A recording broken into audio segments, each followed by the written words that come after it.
Bienvenidos. Hoy vamos a sumergirnos en una obra fascinante, Las Legiones Malditos de Santiago Posteguillo, para explorar un año que, de verdad, lo cambió todo, el 209 a.C.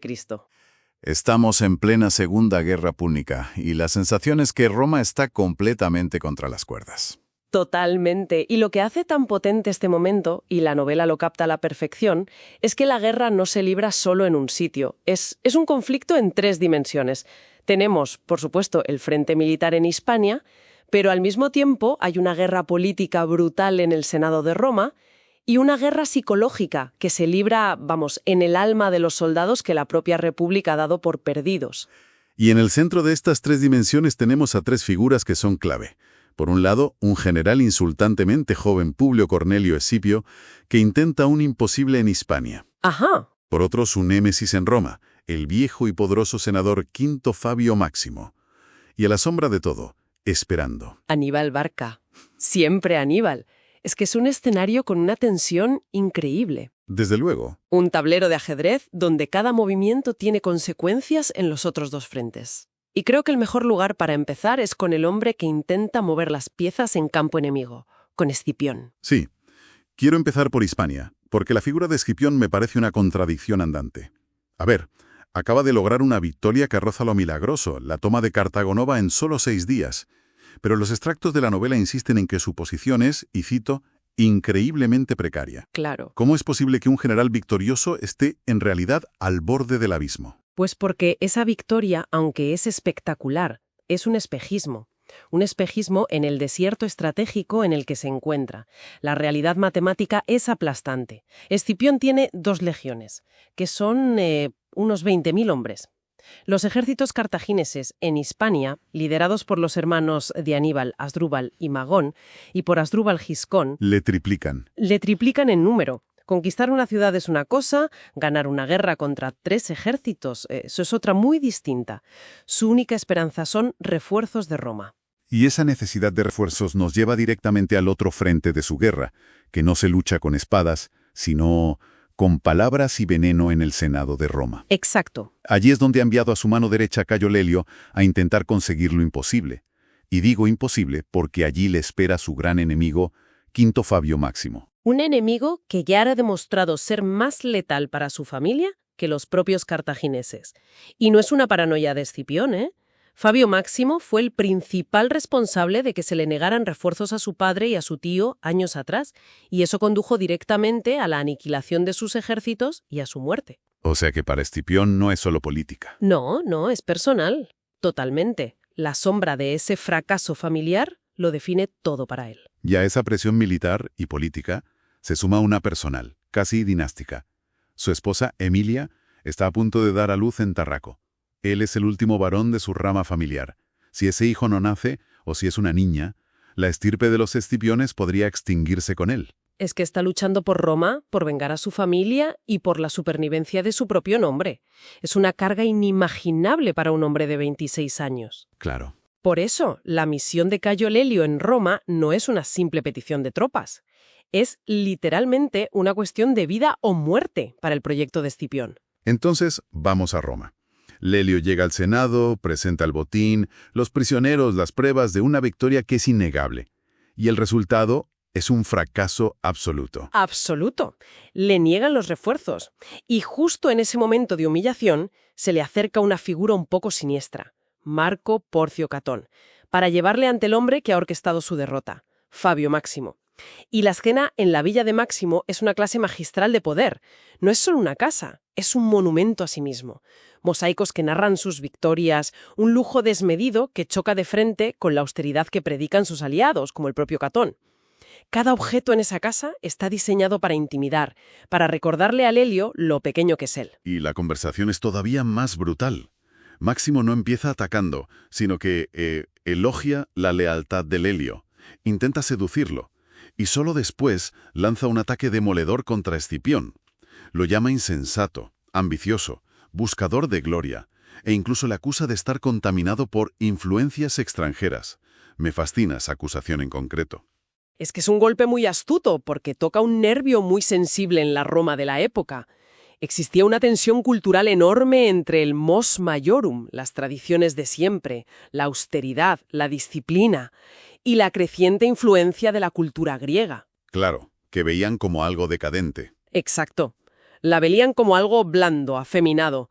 Acusar a Escipión, que era un reconocido filoheleno, de estar contaminado, era una forma de pintarlo como un romano poco fiable, casi un traidor a los valores de la República. Y no se queda ahí. Intenta reescribir la historia en la cara de Lelio, diciéndole que la victoria de Cartago Nova no fue de Escipión, sino suya, de Lelio. Es un intento clarísimo de aislar a Escipión de su hombre de confianza. Pero entonces, después de humillarlo y de atacar a su general, le ofrece el premio más grande de todos, el consulado.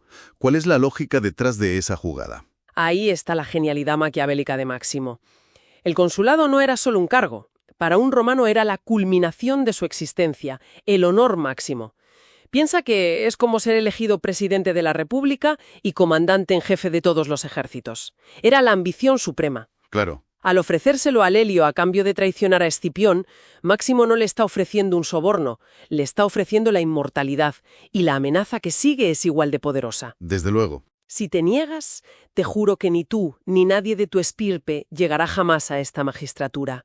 Tu vida será, y cito, profundamente ingrata. Le pone sobre la mesa su sueño más grande contra su lealtad más profunda, y Lelio se niega. Pero entonces hace algo que parece completamente fuera de lugar. Durante la conversación, ha visto cómo Máximo maltrataba a sus esclavas. Una de ellas, Netigerti, resulta herida, y Lelio, tras rechazar la oferta, ofrece una suma astronómica, 30 dracmas de oro, para comprarla. A primera vista parece un acto de piedad. Pero es mucho más que eso. Es una declaración de principios. En un mundo como el de Máximo, regido por el poder, la ambición, el pragmatismo cruel, Lelio utiliza el único lenguaje que Máximo entiende, el dinero, para realizar un acto moral, insobornable. Es su forma de responderle. Es una forma de decirle, ¿tú crees que todo tiene un precio, incluida mi lealtad?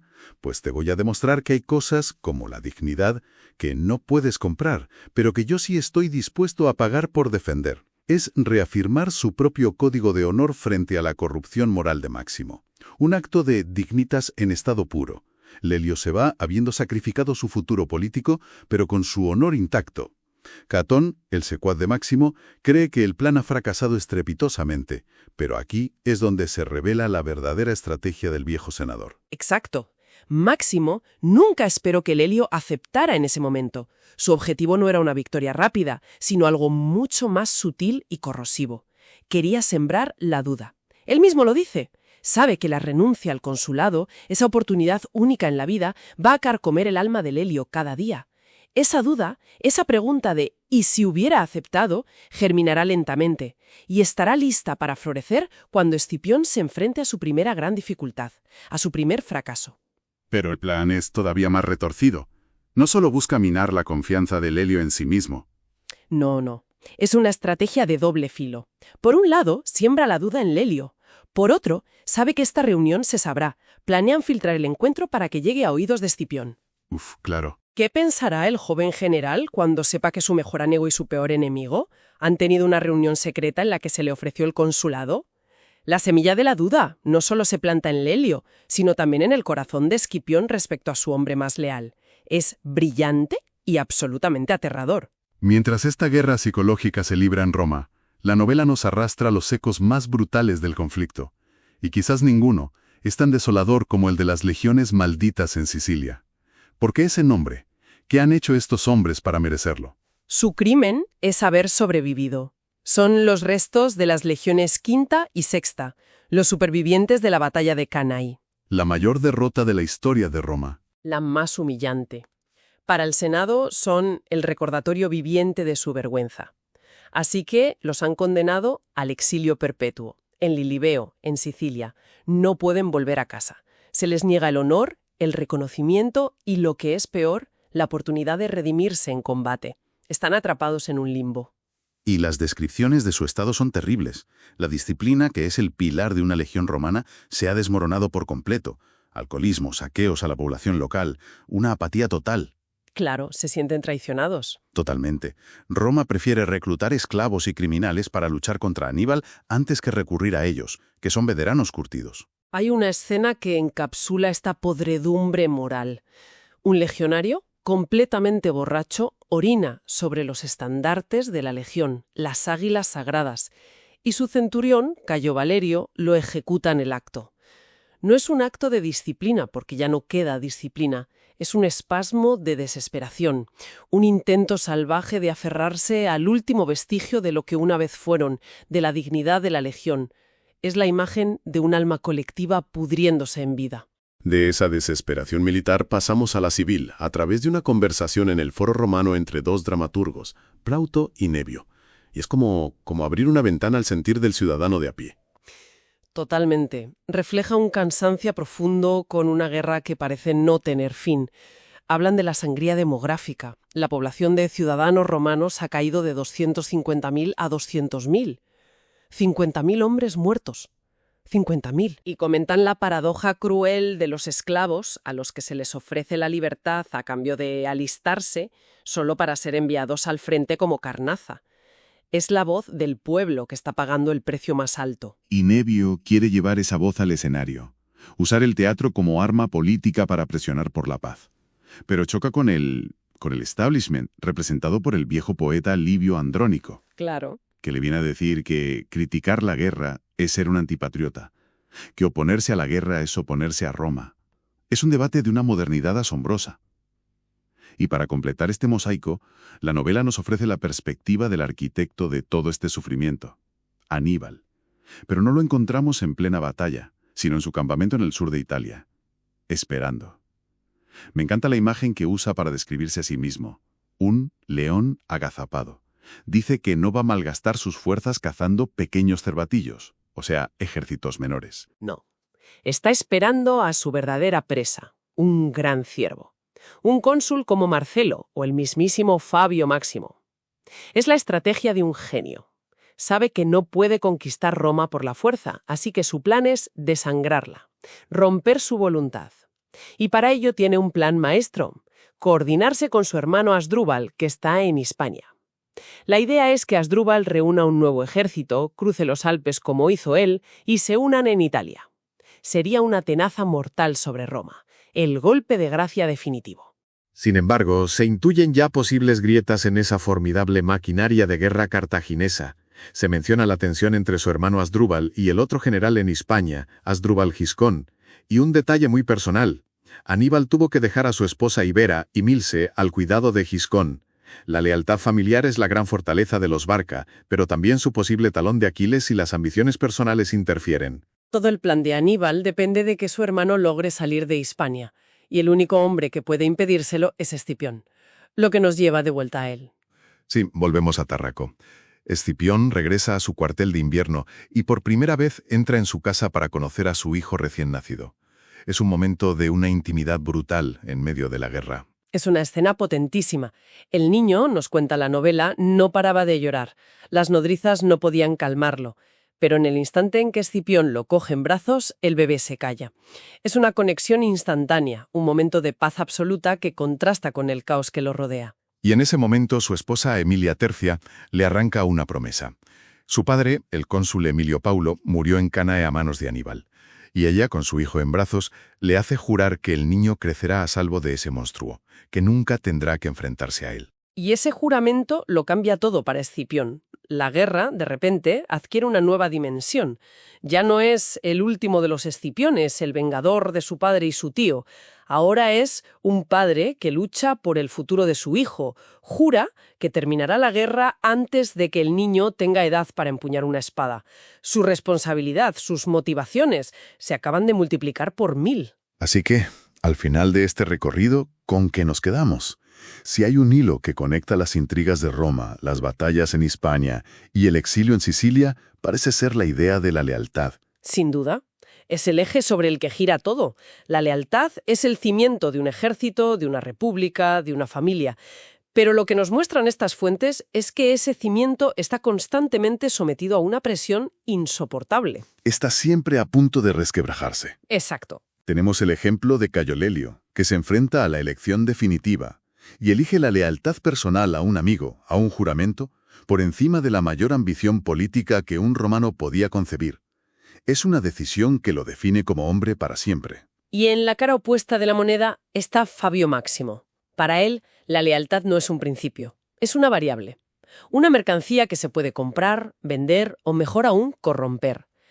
Está absolutamente convencido de que no existe lealtad que la ambición, sembrada con la paciencia de un agricultor, no pueda pudrir desde dentro. Incluso en el bando cartaginés, que parece un bloque monolítico, vemos estas tensiones. La poderosa lealtad familiar de los hermanos Barca, que es el motor de su guerra, choca con las ambiciones de otros generales como Giscón, abriendo fisuras que podrían ser fatales. Por eso, la pregunta que queda flotando al final no es solo quién ganará la guerra en el campo de batalla, es una cuestión mucho más profunda, casi filosófica, sobre la naturaleza humana y el poder. ¿Qué fuerza demostrará ser más poderosa para forjar el destino de Occidente? ¿Un juramento inquebrantable o la corrosiva e imparable semilla de la duda?